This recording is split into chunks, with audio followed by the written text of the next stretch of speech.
इंसान एकलौता ऐसा प्राणी है जो एक ही वक्त में दो ज़िंदगियां जी रहा होता है।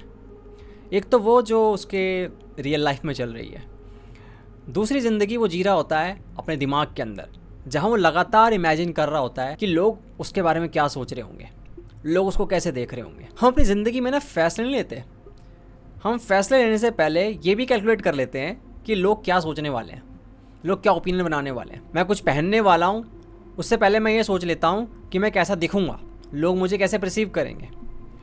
मैं स्टेज पर जाने वाला हूँ, इससे पहले मैं यही सोच लेता हूँ कि अगर मेरी ये गलती हुई तो लोग मुझे कैसे देखेंगे, मैं तो बेवकूफ़ लगूंगा। मुझे कौन सा करियर चूज़ करना है, इससे पहले मैं सोचता हूँ कि अगर मैं करियर चूज़ करता हूँ तो लोग मुझे कैसे देखेंगे। तो हम जब भी ज़िंदगी में फैसले ले रहे होते हैं ना, तो हम कैलकुलेट कर रहे होते हैं, इवैल्यूएट कर रहे होते हैं कि लोग क्या सोचने वाले हैं। हम अपनी ज़िंदगी को जीना कम और मैनेज ज़्यादा करने लग जाते हैं। हम अपनी ज़िंदगी के मेन कैरेक्टर कम और अपनी पब्लिक इमेज के PR मैनेजर ज़्यादा लगने लग जाते हैं। और सबसे कमाल की बात यह कि कोई विलन नहीं है, कोई पुलिस नहीं है, कोई ऐसी ताकत नहीं है, कोई ऐसी फोर्स नहीं है जो तुमसे करवा रही है।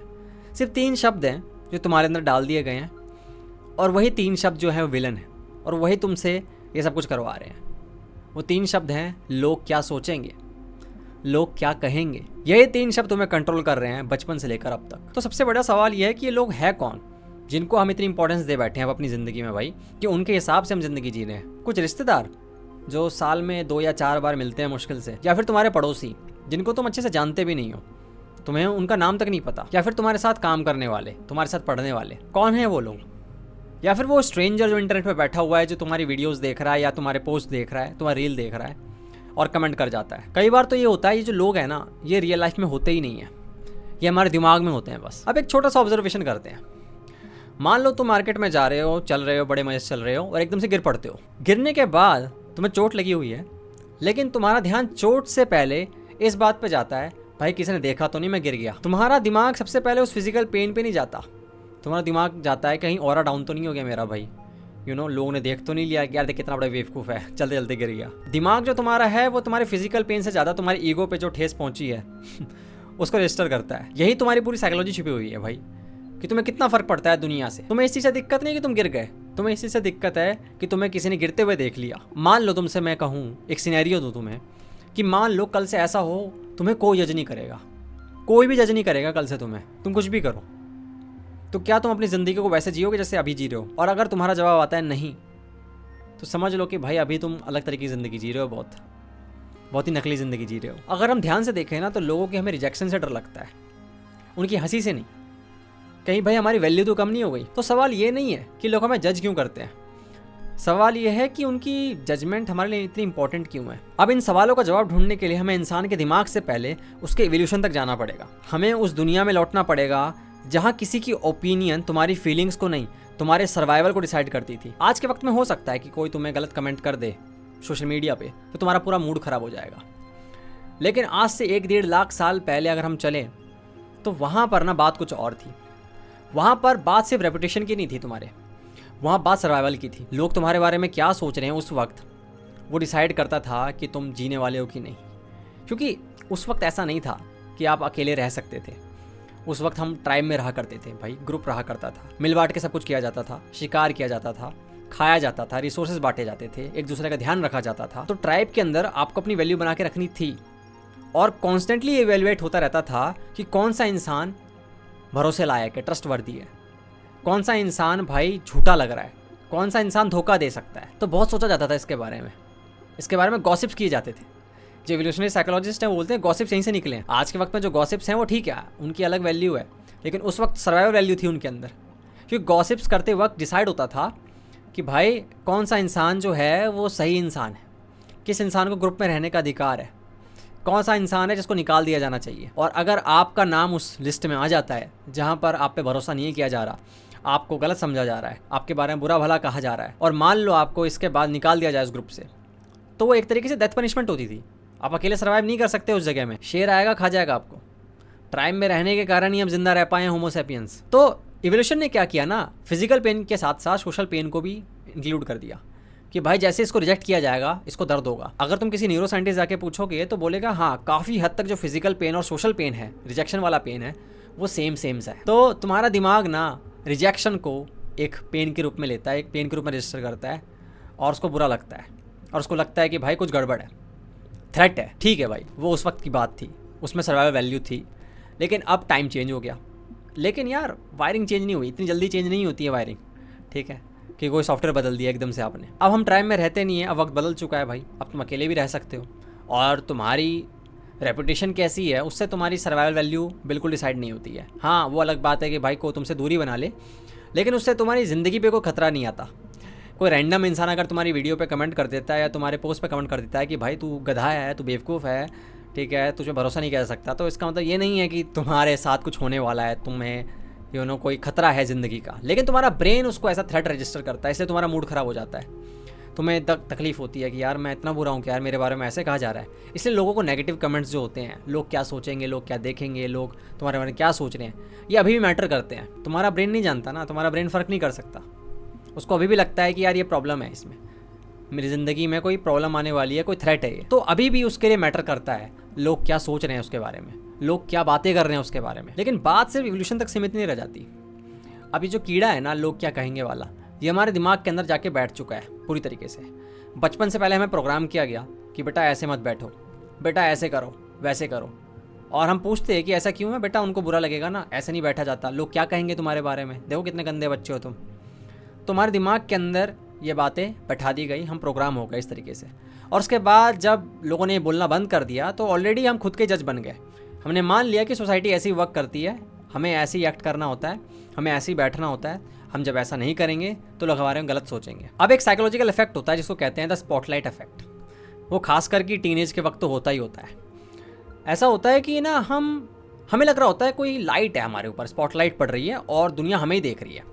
मतलब हम स्टेज पे हैं और दुनिया हमें ही चेक कर रही है कि भाई मैंने क्या पहना हुआ है, मैं कैसा दिख रहा हूँ। हम बहुत ओवर एस्टिमेट करते हैं कि लोग हमें कैसे देख रहे हैं, और रिसर्च भी की गई है इसके ऊपर काफ़ी, कि भाई आपको ना बहुत ही वियर्ड टी शर्ट पहना कर ना अंदर भेज दिया गया, ठीक है, बहुत सारे लोगों के बीच में, और आपसे बाद में पूछा गया आपको क्या लगता है कितने लोगों ने नोटिस किया होगा, तो लोग बताते हैं भाई सबने नोटिस किया, जबकि असल में बहुत कम लोगों ने नोटिस किया होता है। उनसे पूछा भी जाता है जिन लोगों को बैठाया गया था अंदर कि बताइए आपने नोटिस किया था उस टी शर्ट को, तो उन्होंने बोला नहीं हमने ध्यान नहीं दिया इतना, उसने ऐसा कुछ पहना था। तो रिसर्चर्स बताते हैं कि एक्चुअली में होता क्या है ना, हम अपने दुनिया के सेंटर में होते हैं, ऑब्वियस सी बात है, हम मेन कैरेक्टर है, तो हमें लगता है ना हम जिन चीज़ों को लेकर कॉन्शियस है ना उस पर लोगों का भी ध्यान जा रहा है, लोग नहीं देखते हैं। ऐसा क्यों है पता है? क्योंकि जैसे आपको लगता है कि आप अपनी ज़िंदगी के मेन कैरेक्टर हो, वैसे वो भी अपनी ज़िंदगी के मेन कैरेक्टर है, वो भी अपने ही किसी इनसिक्योरिटीज़ के साथ बिजी हैं। वो भी ये सोच रहे हैं भाई ये देख तो नहीं रहा, ऐसे मार्केट में भी निकल जाएंगे ना, कुछ अजीब सा वियर्ड भी करेंगे, कुछ वियर्ड भी करेंगे, तो लोग थोड़ी देर के लिए ध्यान देंगे, उसके बाद भूल जाएंगे आपके बारे में। लोग ज़्यादा सोचते नहीं है क्योंकि लोगों की ज़िंदगी में खुद के इतनी प्रॉब्लम्स हैं, उनको सॉल्व करना है भाई। कोई ऐसा इंसान नहीं इस दुनिया में जिसके पास प्रॉब्लम्स नहीं है भाई सॉल्व करने के लिए। आपको लगता है बस हाँ इसकी आंखें मेरी तरफ देख रही है तो ज़रूर बस मेरे बारे में ही सोच रहा होगा, मेरे बारे में ही कुछ कह रहा होगा। अब इसी इंटरप्रिटेशन से क्या होता है ना कि शेम पैदा होती है, शर्म आती है हमें। ध्यान रखना गिल्ट और शेम में फ़र्क है। गिल्ट में क्या होता है, पछतावा होता है कि यार मैंने झूठ बोला, मुझे इसको ठीक करना पड़ेगा, मैं आपसे झूठ नहीं बोलूँगा। गिल्ट के अंदर ना एक लेसन होता है कि हाँ भाई ठीक है गलती हुई है, यहाँ गलती हुई है। लेकिन शेम के अंदर क्या होता है ना, शेम में सारी बात तुम पे खुद पे आ जाती है, तुम्हारी पहचान पे आ जाती है, तुम्हारी पर्सनैलिटी पे आ जाती है, तो तुम उसको पकड़ के बैठ जाते हो। और ये लोग क्या कहेंगे ना वहीं अटैक करता है तुम्हारी पहचान पे, तुम्हारे उस पर्सनैलिटी पे। तुम्हें लगता है कि अगर तुमसे कुछ गलती हुई है ना तो तुम में ही कमी है कुछ, तुम अपने आप को पूरी तरीके से रिजेक्ट करते हो, तुम अपनी पर्सनैलिटी को ही रिजेक्ट करने लग जाते हो, गालियाँ देने लग जाते हो, कोसने लग जाते हो कि मैं हूँ ही गधा, और वहीं सारी प्रॉब्लम आ जाती है। और इसको पकड़ लो ना तुम, कैसा है नहीं, तो अपने आप ये लोग क्या कहेंगे जो इसकी पकड़ है ना वो ढीली हो जाती है। इसलिए बहुत सारे लोग ना सपने इसलिए छोड़ देते हैं क्योंकि उन्हें डर लगता है फेल होने में, उन्हें शर्म आती है कि मैं पब्लिक में फेल हो जाऊंगा। अगर मान लो फेलियर प्राइवेट होती ना तो बहुत सारे लोग ना लगे रहते, काम करते रहते, पर फेलियर जो होती है ना पब्लिक हो जाती है। एक बिज़नेस खड़ा किया, देख गधा डूब गया, देख उसने ये काम चालू किया वो बंद हो गया, देख उसने वो कंपनी ज्वाइन करी उसको निकाल दिया गया, देख उसकी जॉब नहीं लगी, उसका एग्ज़ाम नहीं हुआ, उसकी रैंक अच्छी नहीं आई। हमें फेलियर से डर नहीं लगता, हमें डर लगता है कि पब्लिक देख रही है हमें फेल होते हुए, हमें उससे परेशानी है। और इससे प्रॉब्लम पता है क्यों लग जाती है, इससे धीरे धीरे ना एक प्रिजन बन जाता है। और कमाल की बात ये है कि ये प्रिजन की ना कोई दीवारें नहीं होती हैं। सबसे बेस्ट प्रिजन तो वही होता है जिसकी दीवारें ना हो, तुम्हें पता ही ना हो कि तुम प्रिजन में हो, तुम अपनी आइडेंटिटी भूल जाते हो, तुम ये पूछना बंद कर देते हो मैं हूँ कौन असल में। तुम हर बार ये पूछते हो कि मैं ये जब कर रहा हूँगा तो मैं सही तो दिख रहा हूँगा ना, लोग मेरे बारे में सही तो सोच रहे होंगे ना, तुम यही सोचने लग जाते हो और इसके हिसाब से अपनी ज़िंदगी को रिडिज़ाइन करते हो। बात थोड़ी सोसाइटी की भी कर लेते हैं। अब सोसाइटी भी डिसाइड करती है भाई तुम्हें किस चीज़ पे शर्म आनी चाहिए, ठीक है, किसके बारे में तुम्हें ज़्यादा सोचना है भाई, किस चीज़ के ऊपर तुम्हें ओवर थिंक करना है, किस चीज़ के ऊपर तुम्हें पछतावा होना चाहिए। कल्चर्स जो है ना उनको 2 पार्ट में डिवाइड किया गया है बेसिकली। एक कल्चर होता है इंडिविजुअलिस्टिक, ठीक है, जिसके अंदर एक इंसान जो होता है वो बहुत ही ज़्यादा अपने बारे में सोचता है कि भाई मैं क्या करने वाला हूँ, मुझे क्या करना है। बात ज़्यादा मैं की होती है, ठीक है, इंडिविजुअल की बात होती है ज़्यादा, और उसको फ्रीडम दी जाती है कि भाई तू अपने हिसाब से कर, इतना मत सोच सोसाइटी के बारे में, इतना मत सोच कम्युनिटी के बारे में, ग्रुप के बारे में। दूसरी तरीके की सोसाइटी होती है जिसको कहते हैं कलेक्टिविस्टिक। अब उसके अंदर क्या होता है ना, एक इंसान जो होता है ना वो इंसान नहीं होता, इंडिविजुअल नहीं होता, वो एक कम्युनिटी का हिस्सा होता है, वो ग्रुप का हिस्सा होता है। उसका जो क्वेश्चन होता है ना वो ये होता है कि मेरे इस एक्शन से मेरी कम्युनिटी पे क्या असर पड़ेगा। क्योंकि यहाँ पर इंडिया में तो खास करके ये एम्पलीफाई हो रखा है पूरा, क्योंकि तुम एक अकेले लड़के नहीं होते हो, तुम किसी के बेटे होते हो या फिर बेटी होते हो, किसी के पति होते हो, किसी रिलीजन का हिस्सा होते हो, किसी ग्रुप का हिस्सा होते हो। तो यहाँ पर ना तुम्हारे एक्शन सिर्फ तुम तक सीमित नहीं होते हैं, तुम्हारे एक्शन से डिसाइड होता है कि तुम्हारी कम्युनिटी जो है उस पर क्या असर पड़ेगा। इसलिए तुम्हारी कम्युनिटी का जो ओपिनियन होता है वो तुम्हारे लिए बहुत मैटर करने लग जाता है। तुम सोच के देखो ना, जैसे कोई लड़की होती है, खास करके वो बहुत रिलेट कर पाएगी इस चीज़ से, हमारी नाक कटवा दी इसने, इस लड़की ने ऐसा करके। अब सोचो यहाँ पे इंडिविजुअल की बात ही नहीं हुई है ना, उसके इस एक्शन से फैमिली की इमेज पे असर पड़ गया, किसी के स्टेटस पे असर पड़ जाता है, किसी के रेपुटेशन पे असर पड़ जाता है। तो इस कलेक्टिविस्टिक कल्चर के अंदर ना ये शेम यहाँ से उभरता है, क्योंकि आपके अंदर ये डाल दिया जाता है कि भाई तेरे इस एक्शन को ना बड़े ध्यान से देखियो तू, तो जो ये कर रहा है, क्योंकि इससे ना सिर्फ तेरे पे असर नहीं पड़ रहा है, हमारे रेपुटेशन पे भी असर पड़ रहा है पूरे ग्रुप के। इसी कारण ना इंडिया के अंदर ना करियर हो गया तुम्हारा, तुम्हारी शादी हो गई, तुम्हारे रिलेशनशिप्स हो गए, तुम्हें कपड़े कैसे पहनने हैं, तुम्हारी सेक्सुअलिटी, ये सब कुछ डिसाइड होता है तुम्हारे ग्रुप के हिसाब से, तुम्हारे पर्सनल डिसीजन नहीं होते, ध्यान रखना ये। और धीरे धीरे ये चीज़ें नॉर्मलाइज हो जाती है, फिर हम इसको क्वेश्चन करना ही बंद कर देते हैं। फिर हम सोचने लग जाते हैं सोसाइटी ऐसी वर्क करती है, हमें ऐसे ही करना होगा, हमें ऐसे ही अपने एक्शंस लेने होंगे, हमें ऐसे अपने फैसले लेने होंगे ज़िंदगी के, क्योंकि ऐसे चलता है समाज। जॉन पॉल सार्त्र नाम के एक फिलोसफर थे, उन्होंने एक बार कहा था कि कैसे दूसरे इंसान की जो नज़र होती है ना वो हमें बदल के रख देती है कि हम कैसे एक्ट करने वाले हैं। मान के चलो तुम डांसर हो और एक कमरे में डांस कर रहे हो, डांस करते करते एकदम डूबे हुए हो भाई, मज़े आ रहे हैं तुम्हें, लेकिन एकदम से तुम्हारी नज़र पड़ती है कि कोई भाई तुम्हें देख रहा है, तुम्हें दरवाजे के उधर से कोई तुम्हें देख रहा है, तो तुम भाई एकदम से बदल जाते हो। सब कुछ सेम रहता है, कमरा भी वही है भाई, डांस भी तुम ही कर रहे थे, कुछ नहीं बदला, बस बदला ये है कि भाई अब तुम खुद में डूबे हुए नहीं हो, अब तुम उसकी नज़र से खुद को देख रहे हो कि वो मुझे कैसे परसीव कर रहा होगा। और शायद यही कारण है कि हम ना परफॉर्म करने लग जाते हैं अपनी ज़िंदगी में, हर जगह एक्ट करने लग जाते हैं, एक थिएटर बन जाता है हमारे लिए ये सब कुछ, और हर जगह हमें बस एक्ट करना है।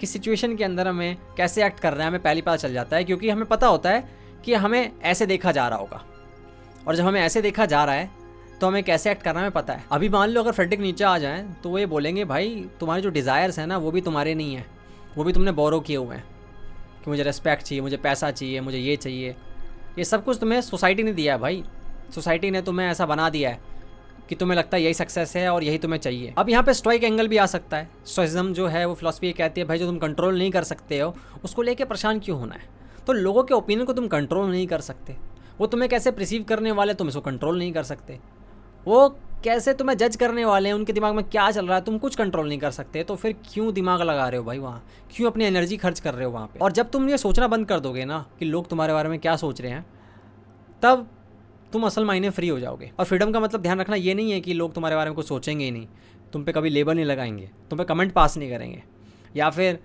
तुम्हारे बारे में जजमेंट नहीं बनाएंगे। वो सब कुछ तो होता रहेगा, सोसाइटी है तो वो होगा ही, लेकिन तुम्हारे पास इतनी फ्रीडम आ जाएगी कि तुम्हें किस ओपिनियन को, किस बात को आने देना है अपनी तरफ, किसको सुनना है और किसको नहीं सुनना है, किसको इग्नोर करना है, कौन सी आवाज़ तुम्हारे काम की है और कौन सी नहीं है। और जब ऐसा होगा ना तो लोग क्या कहेंगे ना, ये एक प्रिजन नहीं रह जाएगा, ये बस एक बैकग्राउंड नॉइज़ रह जाएगी। हाँ भाई शोर आ रहा है मार्केट में, बस तुम्हारा ध्यान नहीं जा रहा उस पर। तुम मार्केट में शॉपिंग करने आए हो, शॉपिंग करके निकलोगे। याद रखना अगर तुम इस चीज़ की फ़िक्र में बहुत समय तक लगे रहे ना कि लोग तुम्हारे बारे में क्या सोच रहे हैं, तो हो सकता है कि तुम सबको खुश कर बैठो, सब तुमसे खुश हो तुम्हारे आसपास, लेकिन एक इंसान जो होगा ना वो बहुत नाराज़ होगा तुमसे, और वो इंसान होगा तुम खुद।